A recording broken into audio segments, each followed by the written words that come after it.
The Buffalo No-Huddle brought to you by Genesee Community College and Ficarella's Pizzeria. Get your game time fix. I hate bye week. I just do for so many reasons. I'm glad we're back to football. Bills football. Welcome to the Buffalo No-Huddle with the Batavia Daily News and Livingston County News, brought to you by Genesee Community College and Ficarella's. I'm Jimi Jamm from CJ Country. I do the morning show from 6 to 10 a.m. And along with me, here for the Batavia Daily News, executive producer of this show, Marc Tillery. And we're here to break down Bills football, or the week that wasn't Bills football, bye week. I hate it because it's like the whole league is passing you by. It feels like, although every team's got to take a bye week, It just feels like everybody's passing you by. You get a different perspective on things. I mean, Kansas City got curb stomped. And to me, that sort of, in some ways, takes a little off our win against them. I agree. I said the same thing about it. You don't expect Kansas City to go out there and get pounded, because the AFC Championship last couple of years, that team to beat. And Andy Reid is a coach to be reckoned with, and Patrick Mahomes and Kelsey and the whole entire offense, but there's no defense, and it looks like offense isn't even showing up anymore. Well, they've had offensive line problems the whole season. Yeah. And when you talk about the fact that they played a Titans team that's feeling themselves, coming off an emotional win over Buffalo, they were ready to go, and the Chiefs just don't have the defense to stop them. Here's the thing, though, too, because I know people are talking about the Titans and they're rising up, and they very well are going to be a force to contend with in the AFC.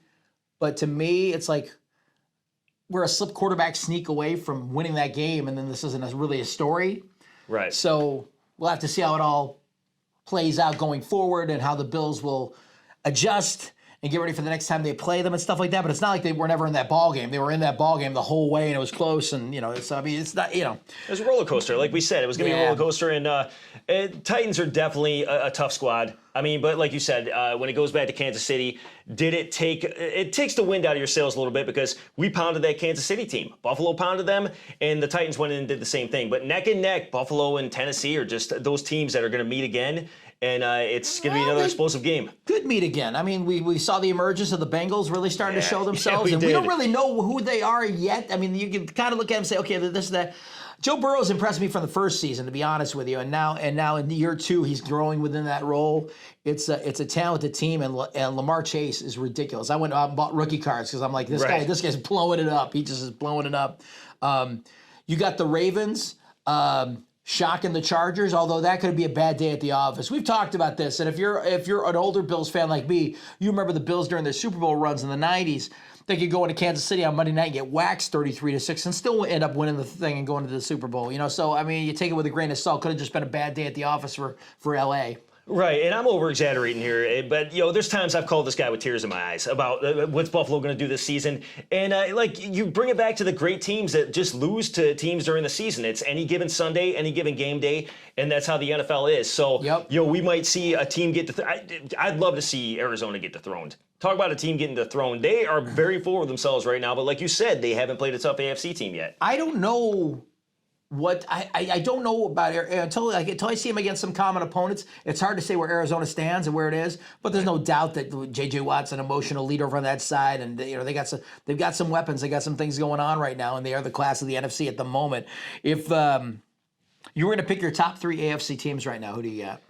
You know what? As much as I want to say, the Tennessee game knocked me off my horse a little bit. Mm-hmm. So my top team in the AFC right now is Tennessee. Not only do we have a running back that's a decoy that can totally crush anybody on the field, he's throwing touchdown passes now. Yeah, he's throwing touchdown passes now because everybody's looking for the run, or they're looking for the pass, and all of a sudden he's like, I'm going to run it and pass it at the same time. So Tennessee, with the team they have right now, and I'm not saying Tannehill's an elite quarterback, because he's not, but that team makes him look good, and they built the team around that quarterback where he can play the game good enough, and Tennessee is a very tough team. He's got those receivers around him. I mean, look now that they're healthy, look how much better they are. Going there, force contend with. Who's your number two then? Buffalo. Okay. Buffalo is definitely number two. I mean, with a defense to be reckoned with still, and in an offense, obviously missing a key element with our tight end right now. We're missing our boy. It comes down to it. Allen's still a strong quarterback, still an MVP caliber quarterback in the league. You have a tough defense, tough secondary, and these young players up front are going to really start getting better and better in the second half of the season. Who's your number three? The Bengals. It was the Ravens up until this past Sunday, and I'm very impressed with what the Bengals are doing right now. They're definitely going up my power rankings and going into other people's houses and wreaking havoc too. That's the thing. Yeah, that's the thing. It's just you have a wide open AFC right now, but with seeing teams like the Chiefs fall and seeing all these other teams fall, and you see teams like the Bengals that you haven't heard their name since the Dalton days, right? Building themselves up. It's just I think the AFC is wide open right now, but your top three are right there with me. I think I'm in the same line of thinking with you. I mean, we reserve the right to continue to reslot this week after week, just like you do. And right now, probably your top three are my top three. Why don't we ask Alex Brasky from the Batavia Daily News? Alex, who are your top three teams in the AFC right now? The last time we discussed the top teams in the AFC, my top three was as follows: the Buffalo Bills, the Kansas City Chiefs, and the Las Vegas Raiders. At this point of the season, two of those teams remain in my top three, while one of those teams has fallen way, way down, in my opinion. Starting with number 3, the Las Vegas Raiders remain as my number 3 team in the AFC. Derek Carr playing at a high level, and despite the controversial exit of head coach John Gruden, the Raiders remain on pace and are atop the AFC standings. Like the Cincinnati Bengals, who come in at number 2 on my list. Joe Burrow has burst onto the scene in his first couple of seasons in the NFL, and the addition of wide receiver Jamar Chase has really taken that offense to a completely other level. The Cincinnati Bengals, my number 2 team in the AFC. Number 1, you guessed it, the Buffalo Bills. Despite the loss to the Tennessee Titans, the Bills remain as my top team in the conference. They were 2 yards away from winning that game against the Titans, and also the win over the Chiefs. Very impressive. So the Bills remain my top team in the conference. Josh Allen playing at a high level, and the Bills' defense, despite that poor performance against the Titans, is also playing near the top level in the NFL. So the Bills number 1, the Cincinnati Bengals, number 2, and the Las Vegas Raiders number 3. That's my top 3 teams in the AFC. Choose a school where the arts come alive, where science and technology thrive, to create something extraordinary. No matter which path you choose, GCC gives you the tools to start your next journey. Because when you choose GCC, your time is now.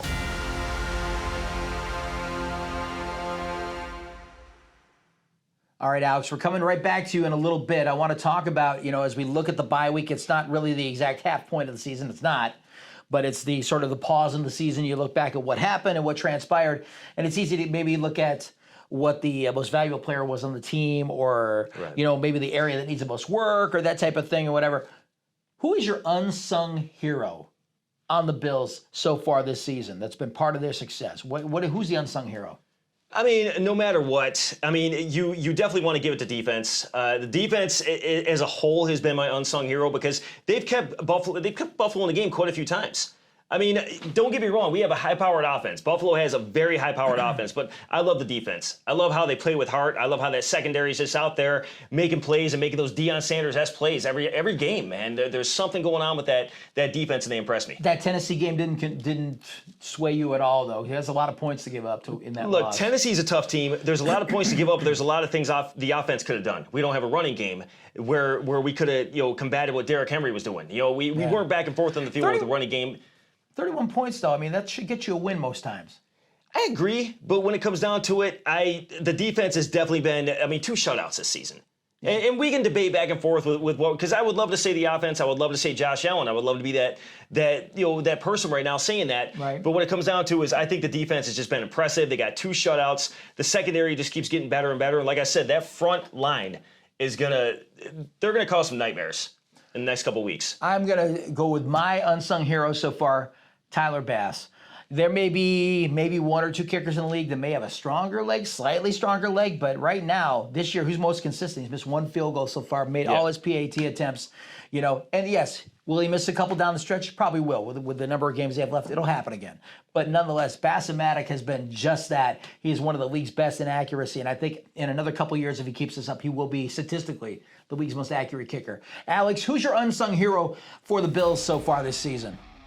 My unsung hero for the Bills this season is center Mitch Morse. The Bills' offensive line has underperformed, and we've seen some shifting up front for the Bills, but Morse has been nothing short of fantastic and provided a calming force for an otherwise inconsistent offensive front for Buffalo. Josh Allen has picked up the pace as the season has gone along, and his relationship with Morse is definitely a key factor in his increased success over the past several weeks.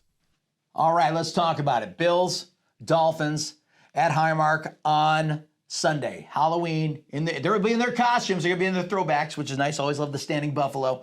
To me, I mean, there isn't a whole lot in the way of analysis for this game. I mean, you look at it, and the Bills score way more points a game. It's like 33-18. Defensively, the Dolphins give up 30. The Bills give up 16 a game. The X factor is Tua Tagovailoa. He had his first real game last week where he was feeling it. You know what I mean? 4 touchdown passes, 109 passer rating, and that's a good jump-off point. Where Maybe that's the reboot button to really get his career start going. That gives him the confidence that I can go in and do it. So I think we're looking at a closer game than maybe last time. He went out so early in the Miami game. You know, they had the Jacoby Brissett show the rest of the game, and you saw how well that went. And that's why he's a journeyman quarterback. Yeah, that's life in the NFL. It is. I wish there was more to really tackle about it other than giving our predictions. But, I feel like Sean McDermott always gets Buffalo ready for games like this. Even bad opponents, he'll get them thinking that they got no chance against the Dolphins, and they'll come out playing the way they should. I think everything about it's right, and I think losing the way they did to Tennessee leaves a bad taste in their mouth. I think they come out guns a-blazing. But Tua's the X factor. What do you think? Tua's the X factor. I think coming back from that injury and going in there in confidence with 4 touchdowns thrown last week, but you're playing a Buffalo team that is refocused, recharged, and realigned and ready to work. The Tennessee game, it's past Buffalo now. They're going to go in there, and that loss, they're going to take it out of Miami. I'm not saying it's going to be a blowout game where Buffalo is actually, going to shut them out again. But I don't think I don't think Miami has a chance to beat Buffalo, hands down. Not unless they're you got Tua out there in a Dan Marino jersey, and then Mark Duper and Ricky Williams jerseys are out there. But you're not going to see those kind of players that day. Miami has talent, but they certainly aren't going to beat Buffalo this weekend. All right. Why don't we start with Alex this time? Alex Brasky, Batavia Daily News reporter. Give us your prediction and score for the game on Sunday. My prediction for this week's game, give me the Bills to win in a landslide. We saw the Bills blow out the Dolphins earlier this season and expect the exact same to happen this week. Despite the loss to Tennessee before the bye, the Bills have kicked things into high gear and are clicking on all cylinders heading into this game with the lowly Miami Dolphins. Quarterback Tua Tagovailoa has proved not to be the answer under center for the Dolphins, and I think the Bills are going to really get after Tagovailoa and make him look small this weekend. The Bills on defense took a step back against the Titans, allowing over 30 points and probably putting forth their most lackluster effort of the season, but expect them to get back on track this week. Maybe a couple turnovers against that turnover-heavy Miami offense. So the Bills' defense gets back on track. The Bills' offense continues to click, and I think the Bills win this game going away 42-20. Give me the Bills in a landslide. All right, we'll give you our predictions coming up here in a little bit, but first, this is where you get your game time fix. Nick Ficarella, the pizza making university.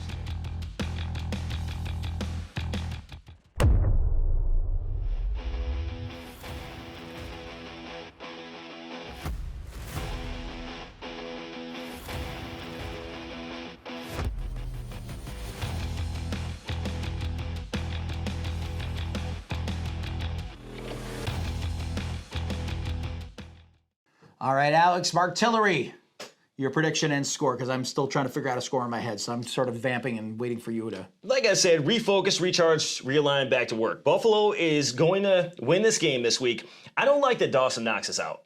Obviously, broken hand, he's going to take some time.